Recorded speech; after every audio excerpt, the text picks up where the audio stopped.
Regard, œil avisé, prunelles aiguisées, la midinale est aux aguets. Par Pierre Jacquemin, tous les jours, à 12h30. Bonjour Julie Dalès. Bonjour. Merci d'avoir accepté notre invitation. Avec vous êtes plaisir. comédienne, membre du collectif L'Avantage du Doute. Vous venez de réaliser ce film, très beau film qu'on a beaucoup aimé à Regard. Tout ce qu'il me reste de la Révolution, on va y revenir évidemment. D'abord, un mot sur la Révolution en marche en ce moment. Les Gilets jaunes, c'est la Révolution qui commence à prendre ou pas? Moi, je me suis dit Révolution en marche, qu'est-ce qu'il va me dire que encore ce mot lavé dans une machine à laver de think tank est revendu à des agences de com qui veulent nous faire croire que Macron c'est la Révolution. Je sais pas. Je sais pas parce que à l'Avantage du doute et dans ma j'essaie de réagir avec prudence, de pas réagir à chaud. Donc effectivement, être très attentif à ce qui se passe. Ce qui est fondamental, c'est que la parole soit reprise. C'est que la colère qui est là et qui monte depuis... les gens me demandent souvent, mais alors est-ce que c'est précurseur? Je dis, mais enfin, il suffit de descendre dans la rue et de prendre le métro et de traverser en bas de chez soi pour se rendre compte que la colère date pas d'hier. Ça fait... Enfin, je veux dire, on a eu un mouvement de grande ampleur en mai 18, l'année d'avant la loi travail, enfin je veux dire ça fait quand même des décennies que ça va pas du tout. Dans le film, votre personnage, Angèle, dit qu'il y a deux choses fondamentales, la révolution et le marxisme, pour vous aussi? Alors elle cite sa mère en fait, elle cite sa mère qui lui a transmis ça et en tout cas c'est dans un cadre particulier puisqu'elle disait qu'il jouait la comédie de la famille puisque la famille c'était pas important. La famille, c'est une valeur bourgeoise, donc on la remet en question, même quand on fait sa propre famille, ce qui est un des paradoxes du film et de la vie. Mais deux choses fondamentales, la révolution et le marxisme, je ne sais pas si ce sont les deux seules choses fondamentales, mais c'est deux choses fondamentales. Et vous, dans la vie, vous faites la révolution? J'essaie de toujours faire un pas de côté, en tout cas. J'essaie de vraiment m'extraire le plus possible. Enfin, interroger ce qu'on nomme normalité, toujours être, trouver un pas de côté qui permet tout simplement de se reposer la question, d'être à l'image d'Angèle, pourquoi en fait, et pas simplement dans le comment, essayer de multiplier les critères de réflexion pour pouvoir juger les affaires humaines, pas simplement à l'aune du principe de rentabilité qui a détruit la pensée, qui détruit la possibilité même de reprendre la parole, parce qu'on est toujours en train d'être complexé, de ne pas être dans un point de vue soit économiste, soit de chiffres, soit d'expert de l'expertise, de l'expertisation. Donc je lutte déjà pour essayer de donner confiance dans la parole reprise. C'est pour ça que je pense que ça naît là, parce que si on se remet à penser l'hôpital, l'éducation, la notion de service public avec d'autres critères, parce que le critère de rentabilité est complètement inefficace, inapte et violemment contradictoire pour penser ces activités-là, bon, peut-être qu'on peut se remettre à penser une société. Il y a autre chose qui nous a beaucoup frappé à Regard dans le film, c'est aussi cette phrase quand vous dites « je l'emmerde devant la démocratie », la démocratie c'est la télé, ça veut dire quoi? Après, c'est un film, donc évidemment, je fais tout pour contaminer les gens avec du questionnement, être en amont de quelqu'un qui délivre des messages, sinon je vais continuer à convaincre ceux qui pensent déjà comme moi, ce qui n'est pas mon but, sinon on tourne en rond. Donc j'ai empiré en fait mon personnage principal. Je m'amuse à dire que c'est moi empire, mais du coup, parce que ça crée du burlesque, parce que ça crée de la fiction. Et donc l'humour que moi je peux avoir, elle l'a pas forcément, elle se prend un peu les murs, elle tombe, et elle est dans sa colère, voilà, jusqu'à ce qu'elle puisse la dépasser, ce qui est important évidemment. Et du coup, en fait, évidemment, ce qu'elle veut dire, c'est j'emmerde la caricature de démocratie qui s'autoproclame démocratie au-dessus de tout le reste, qui est cette espèce de mascarade de l'Occident. Donc oui, c'est une mascarade de démocratie, donc c'est ça qu'elle veut dire. Elle veut dire aujourd'hui, à cause de la télé, de la non-indépendance des médias, de tout ce qui est devenu le système occidental, ultralibéral, ça c'est une parodie de démocratie. Donc je l'emmerde, cette parodie. Vous l'avez dit tout à l'heure, Angèle dénonce aussi le monde de concurrence, de compétition, la société individuelle, ou même l'espace urbain est pensé pour l'individu et pas pour le groupe. Il y a une scène dans laquelle vous vous réunissez à quelques-uns. C'est le collectif que vous créez, et pendant le tour de table, chacun se présente par sa fonction, par son métier. Qu'est-ce que ça dit de nous?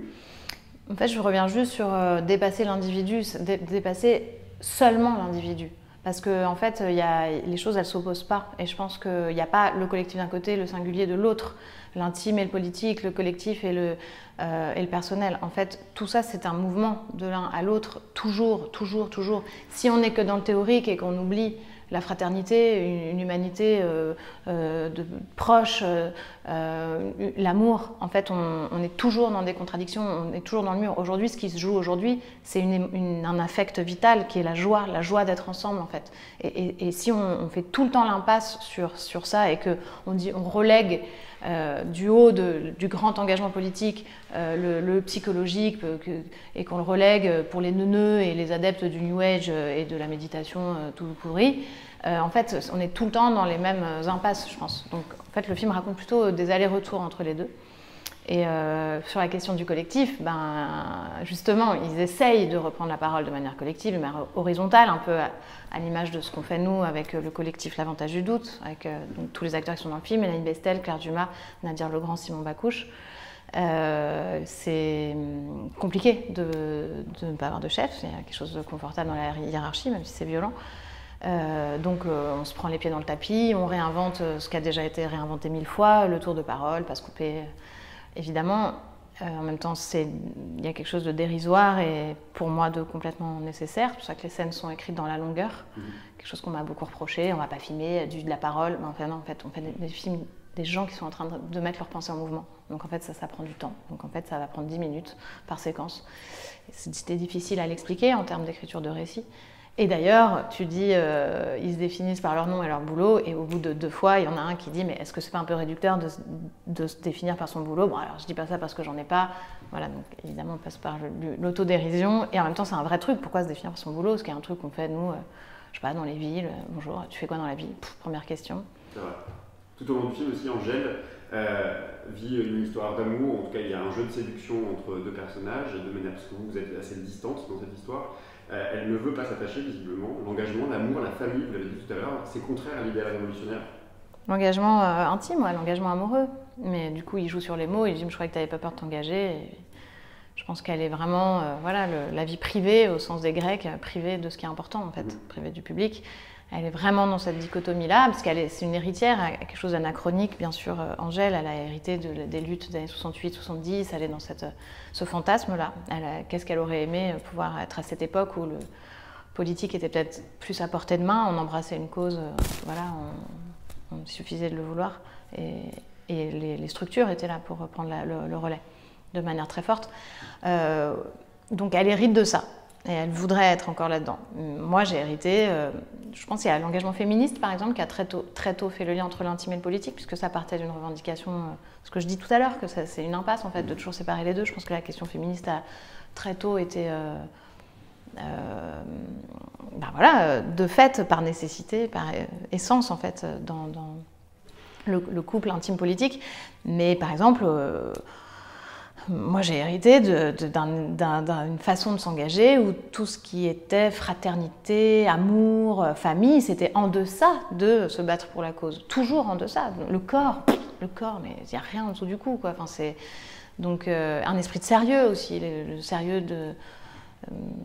Après, bon, voilà, moi j'ai hérité mes parents, c'est pas des babacools, quoi, vous l'aurez compris.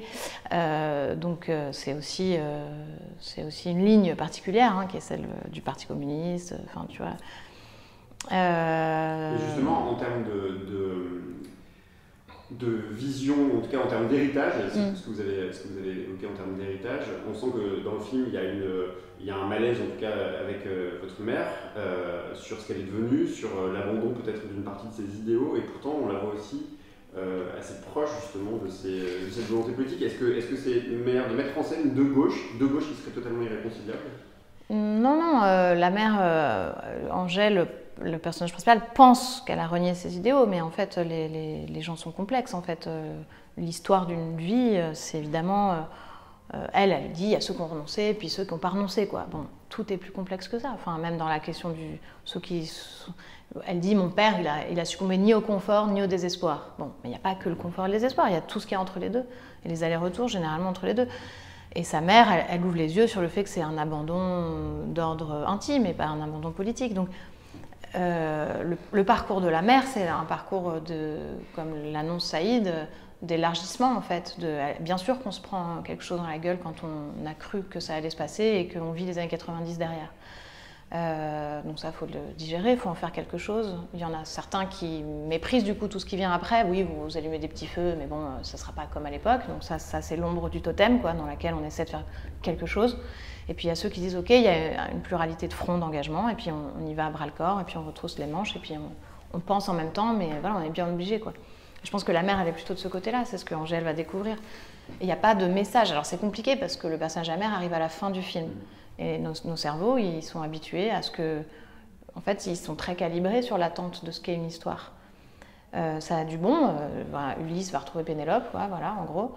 Mais ça a du mauvais parce que c'est comme la question de la caricature de la démocratie. On est toujours sur le fil entre un récit et sa caricature blockbusteresque, tu vois. C'est-à-dire que tout est à la limite, si on enlève de la chair, si on enlève de la réflexion, si on enlève des contrepoints, ou de la liberté qui se met à tous les niveaux, le jeu, le cadrage, et ben en fait on est dans la caricature du récit. Donc, et même moi je suis impactée par ça dans mon rapport au suspense, mon rapport au climax, mon rapport à la conclusion, tu vois. Donc du coup c'est vachement compliqué d'écrire les fins. Et on se dit, bon, la mère, ça va être la solution. Ben non, c'est un personnage parmi les autres qui fait ce qu'il peut. Et du coup, moi, je souhaite au plus haut point, tout simplement, du dialogue entre quelqu'un qui vend des soutiens-gorge et qui touche le corps des femmes sur un marché et qui essaie de leur redonner de la dignité ou l'estime de soi. Que j'ai coupé, on disait qu'elle avait aussi une activité associative. Bon, il se trouve que là, ça ne marchait pas, mais on peut le deviner qu'elle habite dans un truc à échelle humaine. Et elle n'est pas, c'est pas l'histoire d'une ermite, pas du tout. Et puis après, on peut faire d'autres choix. Angèle retourne à la ville, retourne au collectif. Et c'est ça, en fait, le mouvement du film, c'est juste de se rendre compte que l'époque d'aujourd'hui, c'est des gens qui bossent en entreprise ou ailleurs et qui sont en train de s'autodétruire. Donc en fait, le système, il fabrique de l'autodestruction, qu'on s'appelle Angèle ou qu'on s'appelle Stéphane et qu'on est N+1 dans telle boîte de machin. Et du coup, le front qui s'ouvre à 180 degrés de retrouvailles psychologiques, c'est la réalité plus complexe que le beau-frère de droite, le cliché, quoi, tu vois. Justement sur le beau-frère. Mais elle vous en tire quoi, la gauche, aujourd'hui, justement? Elle a oublié de penser ce que vous êtes en train de dire, justement, le fait qu'on s'autodétruit, où qu'on soit. Je sais pas, c'est une bonne question. Et l'état de la gauche, aujourd'hui, ça vous désespère? Ouais, c'est violent, c'est très dur. C'est très dur, mais je suis pas désespérée parce que j'essaie de faire des choses, mais ce qui est dur, c'est de buter sur les querelles intestines, quoi. Moi, je sais que mon film, sur la frange la plus partisane, ben, ils disent qu'il est trop tiède. Je dis, mais putain, c'est pas la question, en fait. Je suis pas en train de faire de la gîte propre dans les années 70. Je peux pas faire un film idéologique. À qui s'adresse, du coup, le film? Bah, tout le monde. Et c'est politique de faire un film populaire dans tous les sens du terme. Pourquoi je passe par l'humour? Bon, déjà, parce que franchement, ça va trop mal, quoi. Donc, si on rigole pas un peu pour se libérer de ce qui se passe, en fait, on tue la joie dont je parlais tout à l'heure. Si on tue cette joie-là, on tue notre vitalité. C'est fini, quoi. C'est fini. Un électeur de droite, un sympathisant de droite qui a participé, je sais pas, à des avant-premières, vous avez fait beaucoup de réunions. Mon rêve, c'est qu'à la fin, il pense que Stéphane, c'est peut-être lui, quoi. Donc juste en fait, Stéphane, c'est le beau-frère. Le beau-frère qui est cadre dynamique. Qui applique et qui pense que c'est bien parce que. Et en fait, j'essaie juste de me dire que si on arrive à convaincre tout le monde qu'à part 2% de la population qui défend ces putains d'intérêts de classe de manière extrêmement organisée, en appliquant des normes qui font vivre leur idéologie libérale, il faut s'adresser à tout le monde, puisque tout le monde est perdant. Je vois pas... Eux, je leur parle même pas. Eux, je m'adresse pas à eux. Je veux dire, c'est évidemment idéologique, très conscient, d'un cynisme total. Mais il y en a plein des gens qui sont dans l'entre-deux, quoi. Il y en a plein des Stéphane qui pensent que c'est bien, qu'ils ont entendu déboucher toute leur vie depuis la quatrième et le machin d'orientation et déboucher, les gna tu vois, qui ont entendu principe de réalité, réalisme. Il entend ça toute sa vie, quoi. Donc, c'est ça qui est un peu. On peut. C'est ma dernière question, mais dans le film, on a l'impression justement que votre personnage arrive à ne pas se faire d'ennemis. Même le banquier ou le beau-frère dont on parle, de droite, visiblement, ils deviennent presque des alliés. Vous n'avez pas d'ennemis politiques, ou en tout cas, Angèle n'a pas d'ennemis politiques? Bien sûr que si, il y a des ennemis politiques, mais le but du film, c'est d'être politique dans la manière que j'ai essayé d'écrire, pour que tout le monde s'identifie, trouve une porte d'entrée. Parce que si je reste campée sur mes trucs, la scène de fin, c'est la plus jeune, généralement, hein, parce que bon, être de gauche, c'est forcément être immature, hein, donc qui va dire ses 4 vérités à son beau-frère. Chacun reste campé sur ses machins. Au pire, il y a la fève, la collègue des rois, merci, bonsoir, tout le monde, et on se retrouve à Pâques, quoi. Et ça, c'est pas possible. Donc le fait que ça soit lui qui s'autodétruise et que peut-être ce qui lui reste de la Révolution, allez, c'est des puces. C'est son humanisme, en fait. Le fait qu'un mec, il peut pas vendre des connexions Internet à une mamie qui n'a pas d'ordinateur, rentrer chez lui et être tout content. Mais pour prendre un exemple vraiment soft, sympatoche d'une mamie qui n'a pas d'ordinateur, je veux dire, c'est évidemment 1000 fois pire que ça. Mais c'est pas possible, en fait, de faire des évaluations 360, de comprendre au fur et à mesure. Parce qu'au début, il y a une vraie bonne volonté. On te vend ça comme ça va améliorer les conditions de travail. Donc même si tu es de droite, mais dans ta charité de base, de mec un peu humain. Enfin, je veux dire, c'est très classique comme profil. Ben, tu fais ça et tu te dis que ça va... Mais sauf que évidemment, après, tu dégraisses parce que ça fait que ça va plus vite. Enfin bon, bref, la rationalisation du travail, dans sa forme la plus contemporaine, on connaît ça. Mais moi, mon but, c'est qu'un mec comme ça... Donc c'est arrivé, pour répondre à ta question, à Bordeaux, il y avait une nana d'une association... Enfin voilà, une meuf qui doit militer sur le terrain depuis des années, elle a pris la parole, ça a duré, bon voilà, et elle me dit à la fin, à côté de moi, il y avait vraiment le mec, le mec qui était comme ça, quoi, enfin qui se dit, mais... Et là, j'ai un autre pote que lui est plutôt gaulliste tranquillou. Je dis, mais putain, gaulliste, sérieusement, tu as 35 ans, tu parles, c'est De Gaulle, quoi. Enfin, il me dit, non, on est ma famille, on a des doudounes, on va au ski, quoi, tu vois. Je vois pas trop là-bas. Et en fait, c'est génial parce qu'il s'est vachement... Depuis le début, il me dit, ah, je sentais que là, le personnage, là, ça allait péter, il savait pas comment, il attendait vachement. Et par exemple, il s'est dit, putain, mais la 360, à quoi ça correspond? Et là, j'ai un pote, on s'en fiche, mais qui me dit, ça fait 2 jours qu'avec sa copine, il dit, mais t'es sûr qu'il bosse dans un laboratoire pharmaceutique, machin? Ah ouais, mais attends, mais alors... Et ça le fait réfléchir, en fait, tout simplement, de dire, mais est-ce qu'il n'y a pas un lien entre ces normes de management et puis l'état dans lequel les gens... sont en fait. C'est-à-dire ceux qui appliquent l'injustice et ceux qui la subissent, puisque c'est un système qui fabrique de la servitude volontaire et où les bourreaux sont les victimes et vice-versa. Enfin, c'est ça en fait, c'est juste quand on arrive à démontrer ça, on arrive à peut-être rêver, faire prendre conscience surtout qu'il y a peut-être une classe commune. Et évidemment, après, une classe commune, ou en tout cas rappeler que quand on fait ça, on casse les chaînes de solidarité, donc on casse la conscience de classe. Mais ça, il faut l'expliquer avec des mots. Et comme les mots, ils sont récupérés et vendus et compagnie, bon bah, groupe de parole, enfin bon, bref. Gros boulot.